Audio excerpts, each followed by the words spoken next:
back to my YouTube channel. Today I'm sharing a powerful story and a deep dive into PCOS, also known as polycystic ovary syndrome. We're going to talk about the effects it can have on your skin, your body and your self-care. You're also about to watch an underarm extraction of one of my long-term clients who's been with me since 2022, and I'm going to walk you through why consistency is key, especially when you've got PCOS.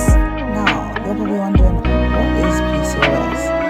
PCOS is one of the most common hormonal disorders in women right now, and it affects about 1 in 10 women globally, and it's way more than just about periods or fertility.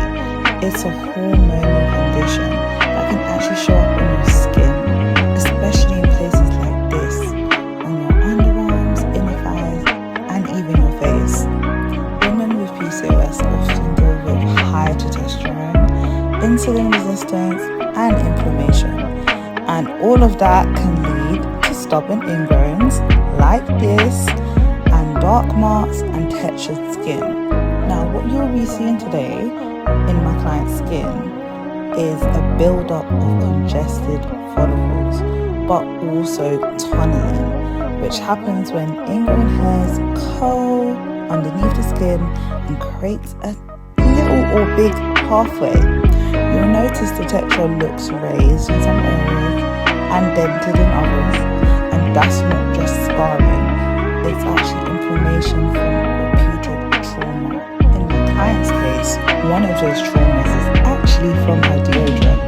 She's been using a spray deodorant far too close to the skin, sometimes literally 1 or 2 centimeters away, and it's packed with all of that aluminium. I've been telling her to switch it to an aluminium-free formula for months now. That constant irritation from the wrong products, combined with sweating, is making her armpits flare up even more. On top of that, her PCOS causes her skin to produce more keratin and sebum, which clogs the follicles faster than usual. So when you layer that with irritation and the products build up, the skin goes into survival mode, and you end up with the thickened, textured appearance and stubborn ingrowns. So now the goal is to calm the skin and support it long term. Now, to truly support her skin goals, let's talk about some essentials from our sponsor, Body Beauty, that I recommend to all my clients dealing with hyperpigmentation, texture, or intimate irritation. Now, there's 4 types of PCOS that many people don't know about. Let's break them down real quick. Number 1 is insulin resistance PCOS. Now, this is the most common type.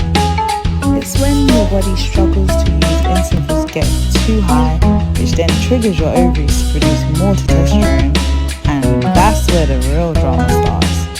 Oily skin, acne, excessive hair, stubborn ingrowns. This is what my client today feels that she has. A lot of clients I see with this type also deal with dark marks and friction areas like the underarms or inner thighs, and it's because of insulin resistance. This can lead to darkening, and this is also the type where doctors usually prescribe metformin, which helps your body respond to insulin better. Let me know in the comment section if you've heard of this type of PCOS before, or if you go through it yourself. Moving on. Number 2, post-pill PCOS. So this is usually after you stop birth control. This type happens when you come off birth control, especially the pill, but some people's body kind of freak out. Your hormones go through a bit of a withdrawal, and your ovaries suddenly start overproducing testosterone again. This can cause flare-ups of acne, delayed or missing periods, mood swings, and even sudden changes in your skin texture. But the big difference here is that this one is temporary. With the right balance of lifestyle support, your body usually settles back into the rhythm within 3 to 6 months. Even though people go through this after birth control.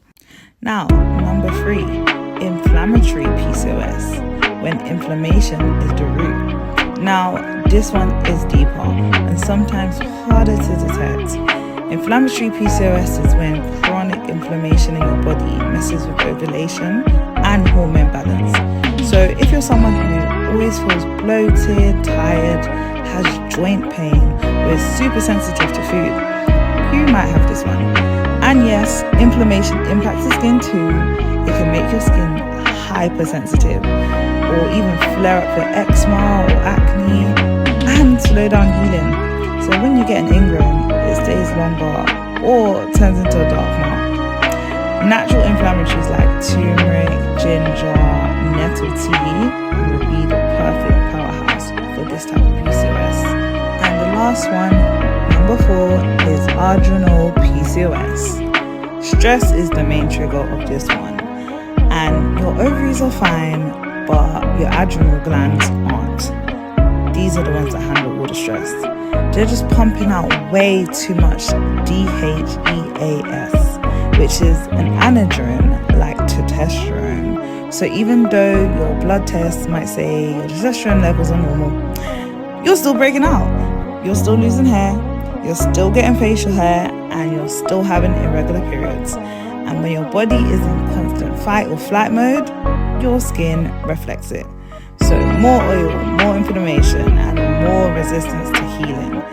So this is the type where emotional and nervous system healing is key. Think less caffeine, more sleep, more magnesium, and deep breathing.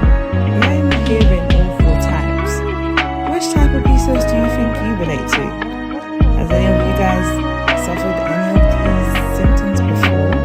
Now, my client's type leans towards insulin resistance. We've worked on balancing this for years, wax maintenance, and recommending a consistent routine. That includes exfoliating, dry brushing, and using post-wax products to soothe and prevent build-up. Now, this is my baddie. She's been coming to me since 2022. And when she started, her underarms had painful ingrowns like you guys have seen. So all the videos I'm showing you started from 2022 to 2023, and we're going to get up to present time today, 2025. Even though we do extractions, the work doesn't stop in the salon. She struggles so hard to stay consistent with exfoliation, and I tell her you're going to see the difference between sessions, but she needs to keep it up. As you can see in this session, I think she waited 8 months to come back to me, and then she had all of this build up, and she said she wasn't doing any proper aftercare. So it's quite sad sometimes, but I understand people go through things and people get distracted. But I use this video to show her that you need to look after your skin, prioritize your skin health so much. Now throughout the years, having a lot of clients with PCOS, I've been able to gather a journal of information, and there are loads of ways to manage PCOS, but it's about finding what works for you. Medications like metformin are prescribed often to lower insulin levels.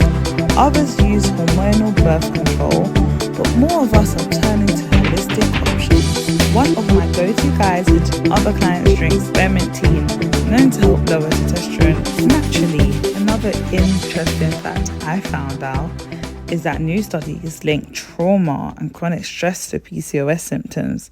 So that means even if your hormones are out of balance, the root cause might be emotional or nervous system related.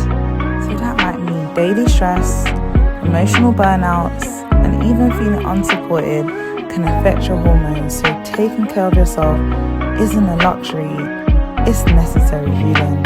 Another thing I recommend looking into is Inositol, especially myo-inositol and D-chiroinositol. These are powerful natural supplements that have been shown to help balance insulin levels and support ovarian functions in people with PCOS. Some of my clients who struggle with irregular periods or mood swings saw some real improvements once they started taking Inositol regularly. But of course, always speak to a health professional. But it's definitely something to research if you're looking for a more natural route. Now, one thing I don't think we talk about enough is how deeply PCOS affects mental health. The hormonal imbalance, the skin struggles, the fatigue, everything. it takes a toll. And some of my clients have opened up about feeling anxious, overwhelmed, or even ashamed of themselves.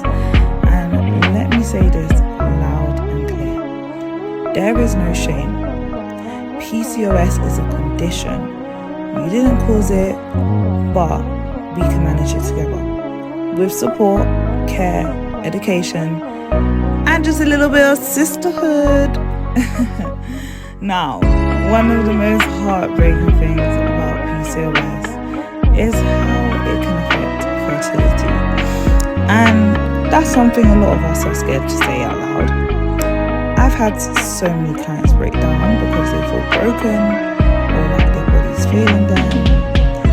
And the truth is, infertility doesn't mean impossible. I don't care if your doctor told you it is not impossible.